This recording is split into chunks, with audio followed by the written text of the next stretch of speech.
It was a bright Saturday morning when Marcus Bell stepped out of his old car and looked at the two-story house in front of him. He stood quietly for a moment, holding the keys in his hand, feeling a mix of excitement and pride. After years of saving money, working long hours as a cybersecurity analyst, and renting tiny apartments, this was his first real home. It sat in a peaceful, mostly white suburban neighborhood. The streets were clean, the lawns were green and freshly cut, and birds chirped cheerfully in the distance. It was the kind of place where people walked their dogs in the evening and waved at each other from across the road. Marcus smiled and took a deep breath. He looked around, appreciating the quiet. He had always imagined what it would feel like to own a place like this, and now that moment was real. But he didn't know that someone was already watching him closely from behind a window. Across the street, hidden behind a set of half-closed blinds, Diane Marks stood peering out of her living room. She was in her mid-50s, wore her hair in a tight blonde bun, and had a habit of watching everything that happened on her street. Diane wasn't the friendly neighborhood type. She didn't bake cookies or invite neighbors for coffee. She preferred to observe from her window, judge silently, and complain loudly when things didn't feel right to her. She had lived there for nearly 20 years and believed she knew everything and everyone. And when Marcus stepped out of his car, her eyes narrowed. He was black, young, and dressed in casual jeans and a hoodie. He looked nothing like the usual people who lived on that street. To Diane, that was already suspicious. She watched as Marcus began moving boxes into the house. He was polite to the moving truck guys and even waved at a passing couple walking their dog. But Diane didn't wave back. She simply watched, arms crossed, frown deepening. Marcus didn't notice her. He was too busy unpacking boxes and trying to figure out where to put his furniture. The house was still a little dusty and smelled like the previous owner's cleaning supplies. But he liked it. He set up his computer desk in the upstairs room. Near the window, opened his laptop, and began setting up his home network. As a cybersecurity expert, he took these things seriously. He knew that modern homes had smart devices, cameras, doorbells, and all sorts of connections that could be hacked if someone wasn't careful. While setting things up, Marcus noticed something strange. His internet connection was weak, even though the router was brand new. The speed was slower than expected, and some devices he didn't recognize were appearing on his network. At first, he thought maybe it was a mistake. Maybe he'd left some old device connected, or the router came with default settings that allowed outside access. But after digging into the settings, he saw that at least 2 unknown devices had connected to his network even before he had changed the password. One of them had a strange name like Net Extender. Marcus raised an eyebrow. He'd seen this kind of thing before in his work. People using Wi-Fi extenders to reach a neighbor's signal and quietly use their internet without paying for their own. Some people thought it was harmless, but it was illegal. More than that, it could also open doors to someone accessing personal data. He clicked through the logs and saw that these devices had been connecting to his network regularly for several weeks. That was odd, since he had just moved in. Then he remembered that the previous owners had told him they left the default router in place because it was simple and worked fine. That meant it probably had no proper password set, and someone nearby had gotten used to using it. Marcus wasn't angry. In fact, he found it a little amusing. He knew exactly what to do. He changed the Wi-Fi name and set a strong password, something no one could guess unless they were a code breaker. He also adjusted the firewall settings, disabled remote access, and enabled alerts for any unauthorized login attempts. It was his home, and he had every right to protect it. What Marcus didn't know was that the moment he changed the Wi-Fi password, the connection dropped at Diane's house across the street. Diane was sitting in her kitchen, sipping coffee and watching a crime show on her tablet. Suddenly the video stopped buffering. The spinning circle appeared, and then the screen went blank. "What the hell?" she muttered. She tapped the screen and checked the Wi-Fi settings. Her tablet said, No internet connection. She got up, walked to her living room, and looked at her smart TV. Same problem. No signal. She checked her phone and tried to reconnect to her usual Wi-Fi source, which she had been using for months. But now, it was gone. Or rather, it had changed names, and it needed a new password. Diane's face turned red. For months, ever since her own Wi-Fi plan had been disconnected for non-payment, she had secretly connected to the signal from across the street. When the last family lived there, they hadn't even noticed. She used a simple extender and picked up enough signal to stream her shows, video chat with her sister, and check her social media. She saw no harm in it. They had left it open, so she had used it. Easy. But now it was gone. Or worse, locked. She looked outside again and saw Marcus inside, sitting at his computer. Her mind started spinning. She assumed he must have changed the password. But why? He hadn't even introduced himself to the neighbors. He hadn't asked anyone for help. He hadn't even smiled at her when he saw her watching. That made her angry. She didn't think clearly after that. Instead of accepting that maybe she'd been caught doing something wrong, she convinced herself that something strange was happening. She began imagining things. What if he was a hacker? What if he was trying to do something illegal with his computer setup? Why did he have so much equipment? Why was he staring at screens all day? And so in a moment of panic, or maybe pride, she picked up her phone and dialed 911. When the operator asked what the emergency was, Diane said in a nervous but serious tone, "There's a suspicious black man across the street. He's messing with internet cables or something. I think he's hacking into homes." The dispatcher took the report and sent a patrol car to the neighborhood. Diane stood by the window, arms folded, watching proudly as the police cruiser pulled up in front of Marcus's house 15 minutes later. Marcus was just stepping out of the house with a bag of trash when the officers approached. One of them, Officer Hernandez, greeted him politely and said, "Sir, we got a call about someone tampering with tech equipment in this area. Can we ask you a few questions?" Marcus looked surprised but nodded calmly. "Sure. Is there a problem?" The officers asked about his router, his work, and whether he had changed anything in the neighborhood's tech setup. Marcus laughed gently and said, "No, officer. I just moved in last week. I changed the Wi-Fi password to secure my network. I'm a cybersecurity analyst." He invited them in and showed his home office. It was clean and organized.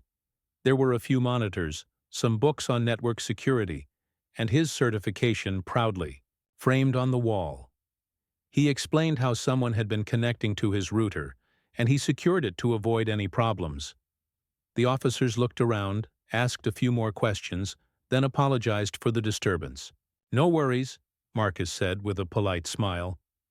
"I understand, but next time maybe someone could just knock and say hello." As the officers left, Diane watched from her window, waiting for Marcus to be arrested or warned. But when she saw them smile and shake his hand, her face twisted in confusion. She didn't understand what just happened. Marcus walked back inside, calm on the outside. But inside, something had changed. He couldn't stop thinking about how quickly someone had called the police over a simple network change. He wondered how often people like him had to deal with this kind of suspicion. But more than that, he became curious. Who exactly had been using his Wi-Fi?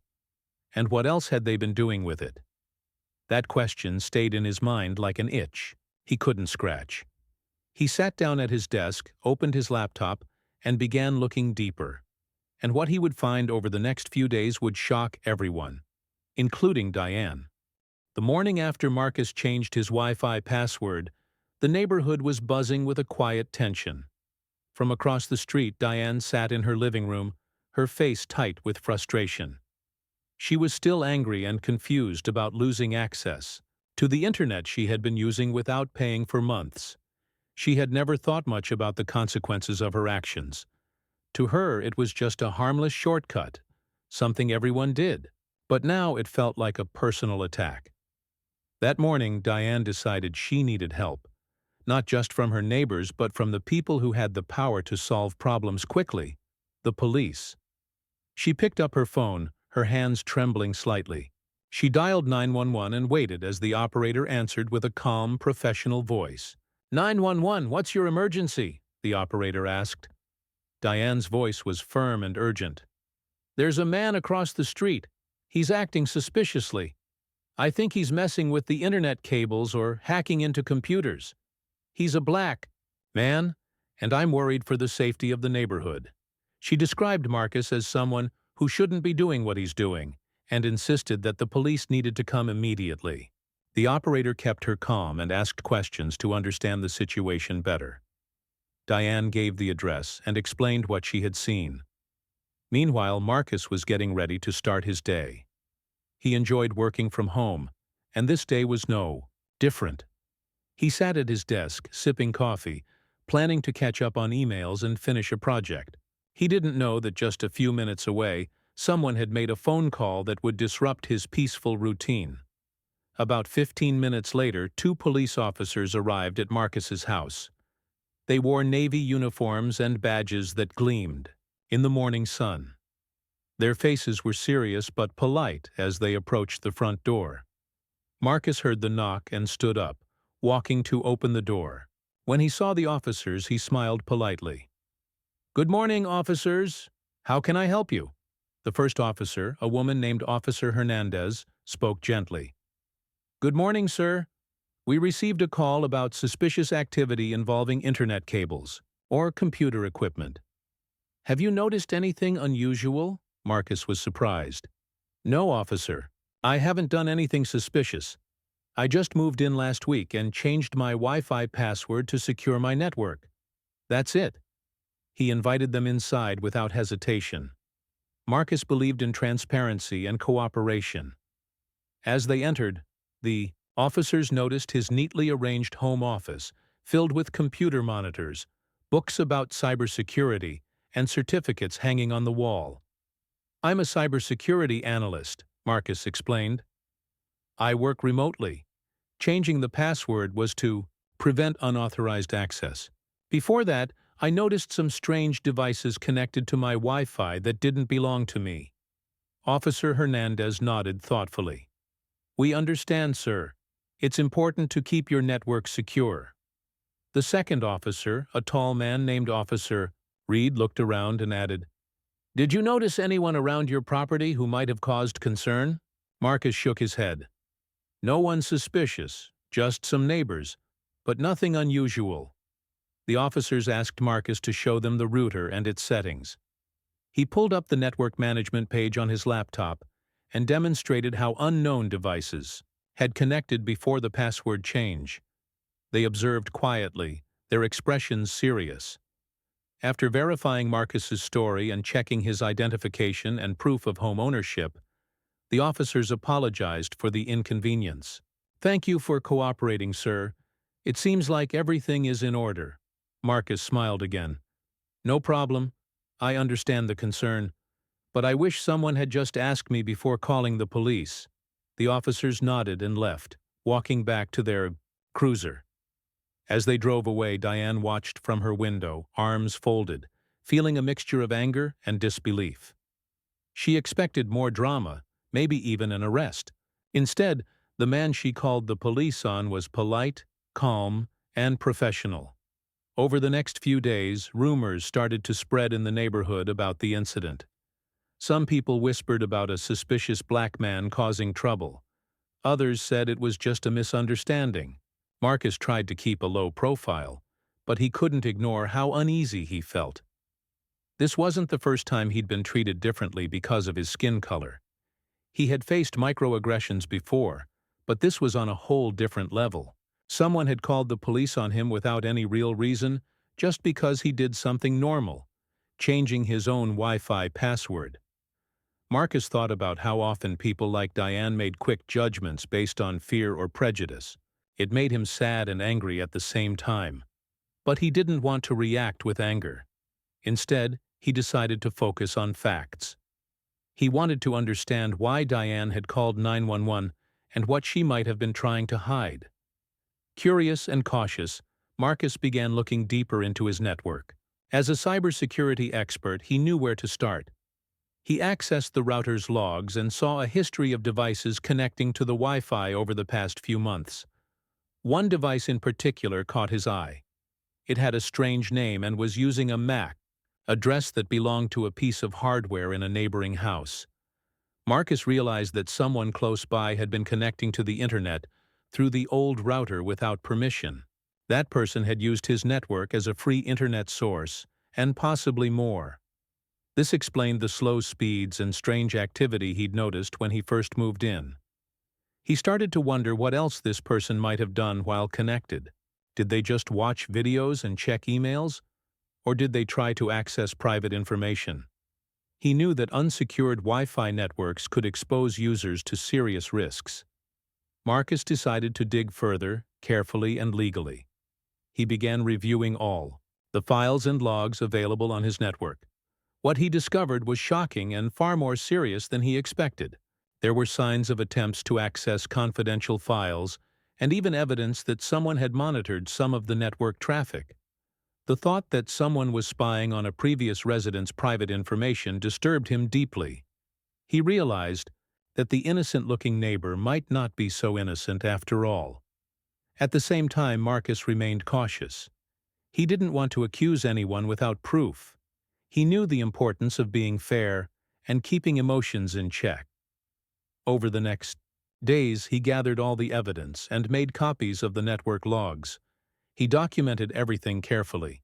He also reached out to a lawyer to understand the legal steps he could take to protect himself and the privacy of those affected. Meanwhile, the neighborhood buzzed with curiosity. Some residents had heard the police came to Marcus's house. Others whispered about the strange call from Diane. Marcus's experience opened his eyes to a bigger problem: how assumptions, fears, and misunderstandings could quickly spiral into serious consequences. It showed him how important it was to stay calm, informed, and prepared. But Marcus knew his story wasn't just about him. It was about the many people who faced suspicion and bias every day, simply for being different. It was about privacy in the digital age and the hidden dangers of unsecured networks.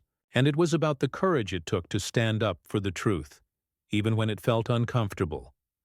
The days ahead would bring even more surprises and challenges, but Marcus was ready. He was determined to uncover the full story behind the call that disrupted his life and to find justice, not just for himself, but for anyone who had been hurt by this strange and troubling event. The moment Marcus began investigating the strange devices connected to his network, he felt a chill run down his spine. It wasn't just a matter of someone stealing his internet. What he was about to uncover went much deeper, and it would reveal secrets that no one in his quiet neighborhood expected. At first, Marcus sat in his home office staring at the screen of his laptop. He had pulled up the logs from his router, detailed records that showed every device that had connected to his Wi-Fi network over the past several weeks. What caught his attention was the presence of a device he hadn't authorized, which kept reconnecting regularly. The name on the device wasn't familiar at all. It was something like Net Extender 45 or similar, something that sounded like it was designed to boost a signal from somewhere else. He knew that such extenders were often used by people who didn't want to pay for their own internet. Sometimes neighbors borrowed Wi-Fi by extending another person's network without asking. This was annoying but usually harmless. What troubled Marcus was that the device wasn't just there occasionally. It was connected for hours at a time and seemed to be accessing parts of the network he had thought were private. Marcus was careful. Being a cybersecurity analyst was not just his job. It was his passion.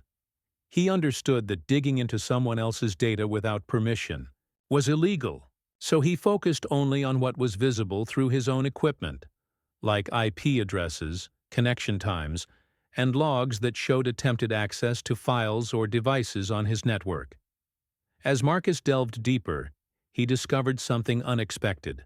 The unauthorized device wasn't just connecting to his Wi-Fi. It was actually communicating with other devices on the network.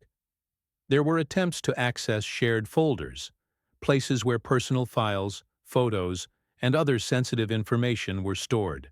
He even noticed some activity suggesting someone had tried to use remote desktop connections. This meant they could have had the ability to control or view computers remotely, which was a serious breach of privacy. Marcus's heart pounded. He thought, "This isn't just someone stealing Wi-Fi. This is spying. This is breaking into someone's life." He remembered the previous owners of the house. He reached out to them to warn them about what he'd found. They were shocked. They had no idea someone had been accessing their personal files or emails while living here. Marcus realized this wasn't a one-time issue. It was a violation that had been happening for months, maybe even years. What made things worse was when Marcus used a network mapping tool to try to locate the source of the unauthorized device. The MAC address, a unique identifier assigned to every device on a network, pointed directly to a piece of hardware located in the neighboring house. Yes, the very house where Diane lived. Marcus didn't jump to conclusions right away. He wanted to be sure. Maybe it was another neighbor, or someone passing by who had set up a hidden extender. But the evidence kept pointing in the same direction. Now Marcus was in a difficult position. He didn't want to cause trouble, but he couldn't ignore what he'd found. The person next door was not just stealing internet.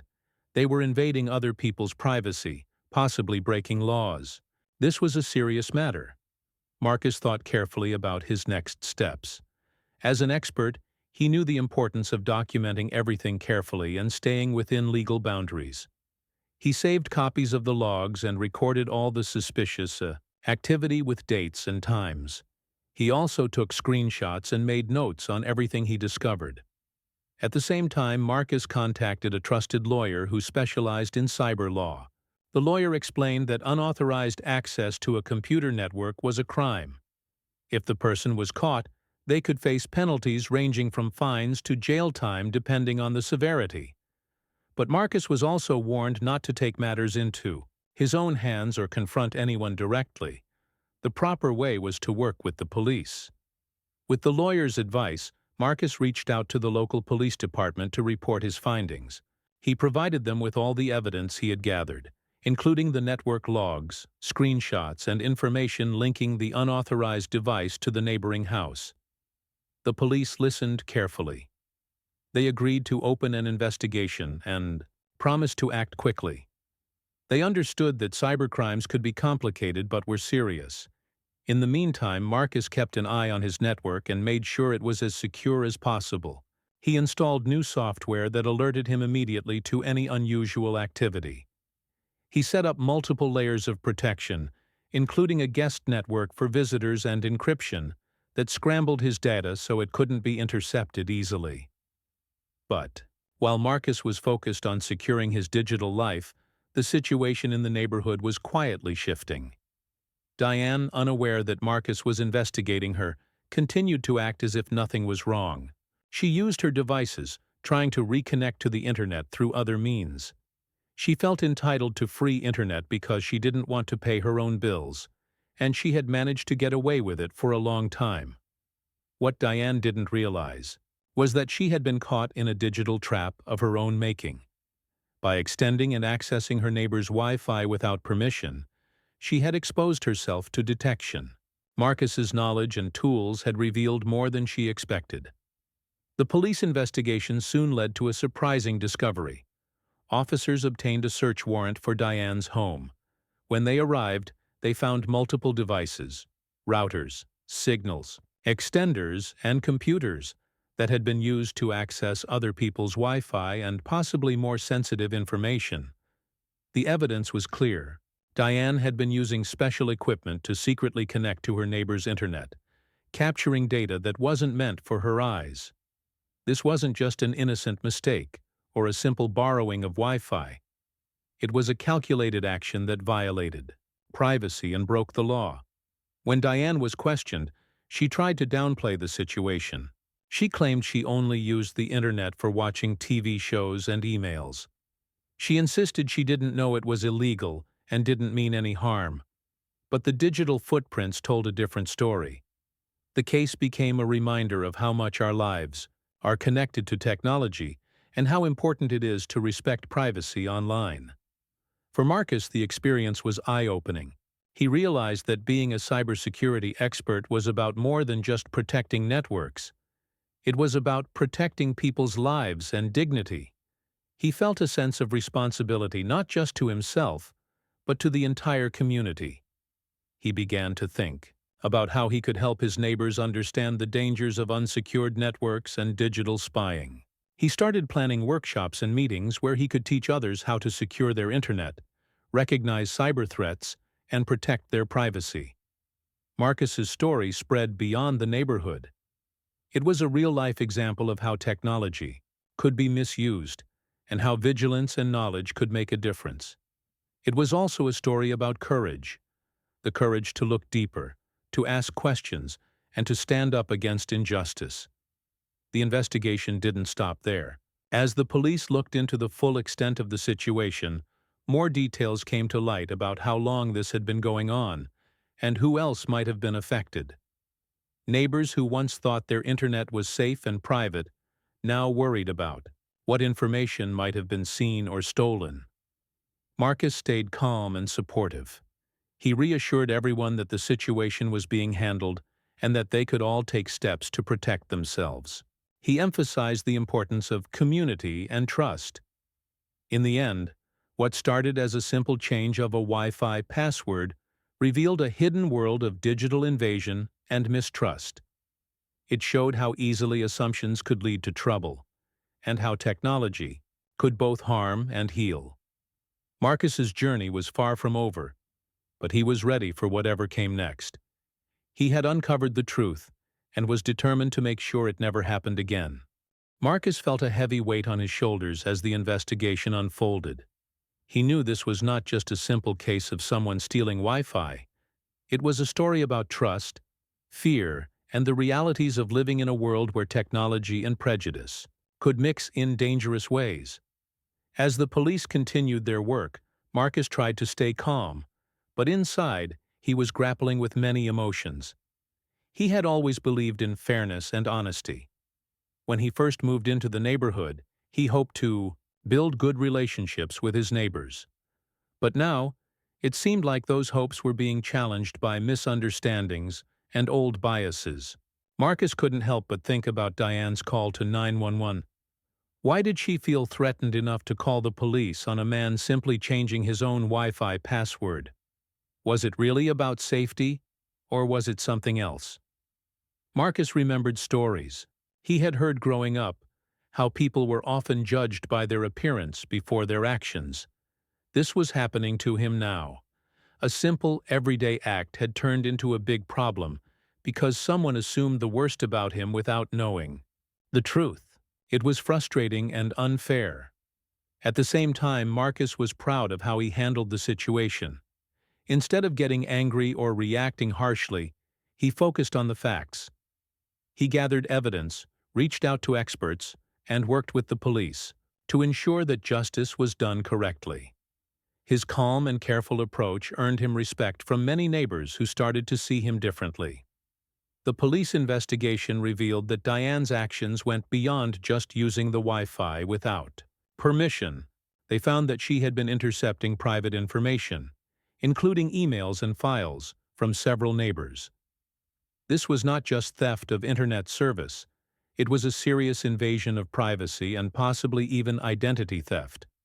Marcus felt a mix of emotions, shock, sadness, but also determination. He wanted to protect himself and others from this kind of violation.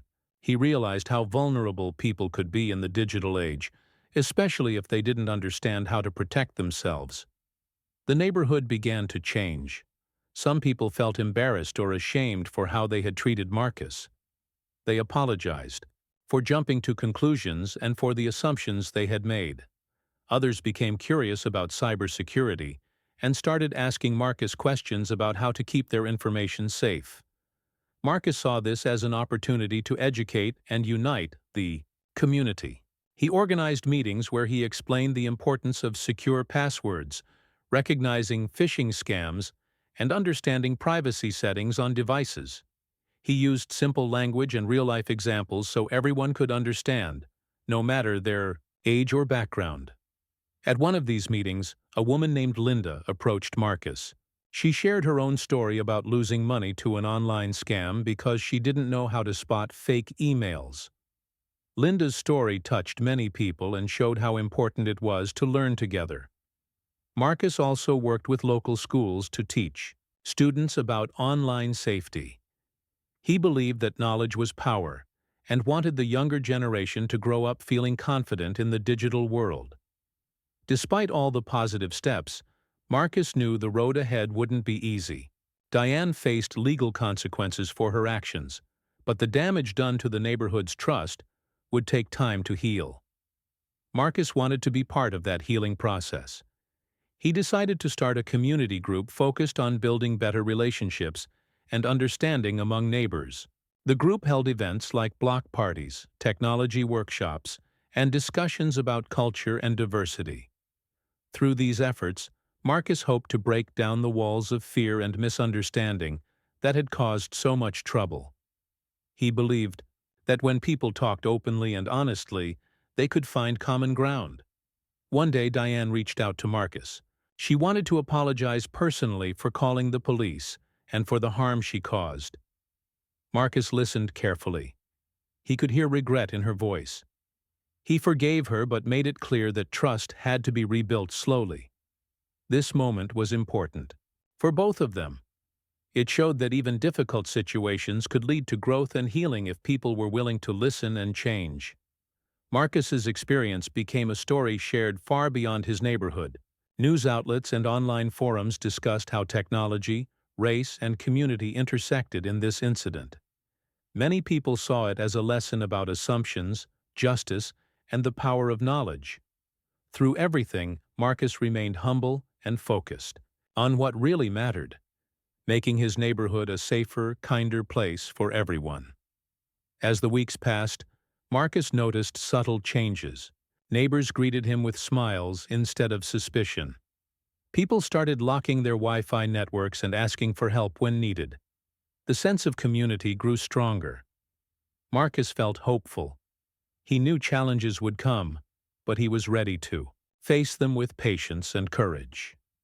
The story of a man changing his own Wi-Fi password had turned into much more. A story about fighting prejudice, protecting privacy, and building bridges between people. Marcus was proud to be part of that story. He was ready to keep learning, teaching, and standing up for what was right. Certainly. Here's a detailed and interesting explanation of Part 5 in simple English, expanding the story naturally. After all the events that had unfolded, the police visit, the discovery of the unauthorized Wi-Fi use, and the neighborhood's reaction, Marcus knew that the real work was just beginning. The experience had changed his life, and it had changed the neighborhood too. But healing and growth don't happen overnight. It takes time, patience, and effort.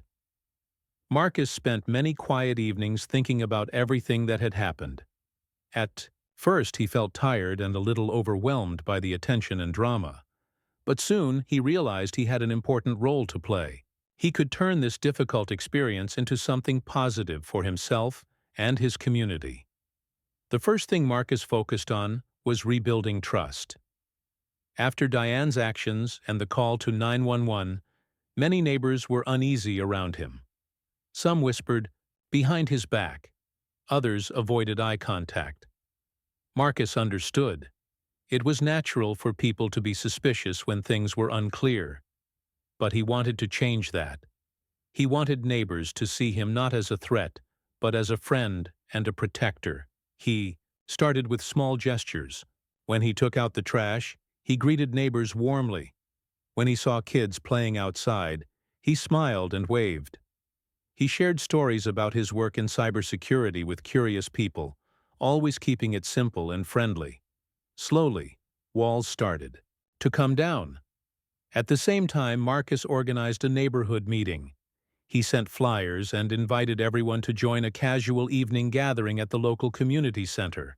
His goal was simple: to open a conversation about safety, privacy, and respect.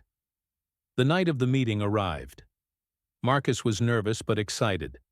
The room filled with neighbors of all ages and backgrounds. Some came curious, some skeptical. Diane was there too, sitting quietly near the back. Marcus began by telling the story, his story, about moving in, changing the Wi-Fi password, and discovering the unauthorized use. He spoke honestly about how the call to the police had made him feel, and about what he had learned from the whole experience. He explained why internet security mattered, why privacy was important, and how technology could be both a tool and a danger. He gave simple tips everyone could follow. Use strong passwords. Check who is connected to your network. Don't share personal information online carelessly. As Marcus spoke, the room grew more engaged. People asked questions. Some shared their own stories of online scams or identity theft.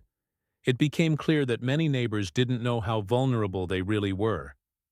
Marcus saw an opportunity to bring his skills to the community. He proposed starting a neighborhood tech group, a place where people could learn, share, and help each other stay safe online. The idea was a hit. People volunteered to help organize future meetings, and many said they looked forward to learning more. Marcus felt proud, but also humble. He knew there was so much to do. Meanwhile, Diane approached Marcus after the meeting. She thanked him for being patient and for helping the neighborhood. She admitted she had been wrong to call the police, without talking to him first. Marcus nodded, accepting her apology. They agreed that moving forward, honesty and communication would be better for everyone. Over the next few months, Marcus worked hard to build this new community spirit. He held workshops on topics like password safety, recognizing phishing emails, and protecting personal data on social media. He even helped some older neighbors set up new routers with secure passwords and explained how to spot fake messages that could steal information. The neighborhood began to change. People talked more openly. They looked out for one another. The feeling of fear and suspicion slowly faded, replaced by a sense of trust and cooperation. Marcus also used his story to raise awareness beyond the neighborhood. He wrote articles for local newspapers, sharing lessons about bias, privacy, and the importance of digital literacy. He appeared on community radio shows to discuss how technology affects everyday life. His story inspired others. Some people reached out to share their own experiences of being unfairly judged or having their privacy invaded. Marcus listened with empathy and offered advice. But the journey was not always easy. Sometimes Marcus still faced prejudice. A few neighbors held on to their suspicions. Diane, too, struggled with guilt and embarrassment. She attended counseling to understand her actions better and to learn how to be a better neighbor. Marcus respected her efforts and believed that change was possible. He continued to encourage dialogue and understanding. One day, Marcus was invited to speak at a cybersecurity conference. There, he shared his story of how a simple Wi-Fi password change led to uncovering a serious invasion of privacy and the role of community in healing and education. His talk was met with applause and inspired many professionals to think about how to engage with the public on these issues. Through it all, Marcus never forgot the lessons he learned.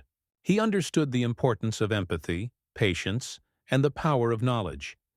He knew that technology could both connect and divide people. The neighborhood grew stronger, safer, and more united. Children played freely, neighbors shared meals, and everyone was more careful about their digital lives. Marcus found peace in knowing that what had started as a difficult and painful experience became a story of hope and change.